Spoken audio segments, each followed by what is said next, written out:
Boa noite. O presente estudo tem como objetivo a análise do laudo pericial produzido a partir do exame do local da explosão em um edifício denominado residencial universitário. O laudo pericial é apenas uma parte dentro das diversas fases do processo judicial. A perícia visa o convencimento do juiz por meio de argumentações exclusivamente técnicas. É um documento técnico formal que exprime o resultado do trabalho do perito. Isso é, o produto final da perícia é uma história contada limitadamente sobre os fatos que motivaram e deram andamento ao processo judicial, mas as conclusões a que chegou o perito sobre a matéria em que se pautou, independente da área de atuação. Os requisitos do laudo pericial são rigor tecnológico, concisão, argumentação, exatidão e clareza, elementos que podem ser observados no presente laudo pericial, sob análise. O laudo pericial foi realizado pela perita criminal, designada pelo diretor do Instituto de Criminalística, o que evidencia o respeito ao artigo 159 caput do CPP, o qual dispõe que é necessário apenas um perito oficial, pessoa que integra o quadro próprio do Estado, nos termos da Lei 12.030 de 2009, artigo 2º, para elaboração do referido laudo. Cumpre informar que o laudo pericial deve conter identificação completa do caso, número do processo, data, partes envolvidas, identificação do perito e autoridade a quem se destina, e que no laudo em comento todas essas exigências formais foram atendidas de forma correta e completa no início do mesmo. A leitura do laudo pericial demonstra que foi realizado de forma precisa e circunstanciada, instruído com fotografias e plantas do local examinado, o que se encontra em consonância com o artigo 160 do Código de Processo Penal, o qual dispõe que os peritos elaborarão o laudo pericial, onde descreverão minuciosamente o que examinarem.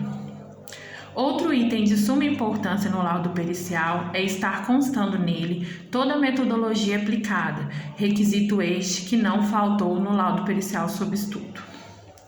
A perita registra no laudo as alterações do estado das coisas, bem como se observa pela descrição do imóvel anteriormente à explosão e posterior, descrição minuciosa do local e instalações após o fato ocorrido, além de fazer descrições de todo o entorno do imóvel onde ocorreu a explosão, no caso, os outros andares, outros apartamentos e imóveis próximos, bem como discute as consequências de tais alterações e o que ajuda na conclusão final do laudo.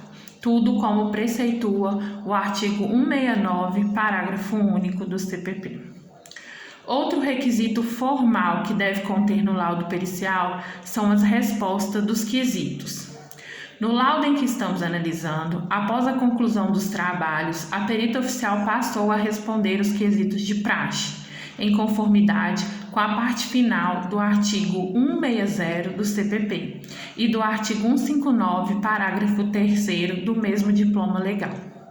Segundo o artigo 159, parágrafo 3º, serão facultadas ao Ministério Público, ao assistente de acusação, ao ofendido, ao querelante e ao acusado a formulação de quesitos e indicação de assistentes técnicos, quesitos esses destinados ao exercício do contraditório, que tem cabimento para a produção da prova na fase processual. Cabe acrescentar que caso o laudo pericial não esclareça a contento o deslinde da questão envolvida, o juiz poderá solicitar uma nova perícia, podendo inclusive substituir o perito. No tocante ao objeto do laudo, é válida sua análise sob a luz do artigo 173 do Código de Processo Penal, o qual dispõe que, no caso de incêndio, os peritos verificarão a causa e o lugar em que houver começado, o perigo que dele tiver causado para a vida ou para o patrimônio alheio, a extensão do dano e o seu valor, e as demais circunstâncias que interessarem a elucidação do fato. Nesse aspecto, não resta dúvida quanto ao preenchimento do laudo pericial, quanto aos requisitos legais disciplinados no CPP. Por fim, todo laudo pericial deve conter a conclusão, ou seja, a qual resultado que toda perícia e estudo levou, requisito este também presente neste laudo. Infere-se por todo o exposto que o laudo pericial elaborado pela perita oficial atendeu aos requisitos legais estabelecidos no CPP.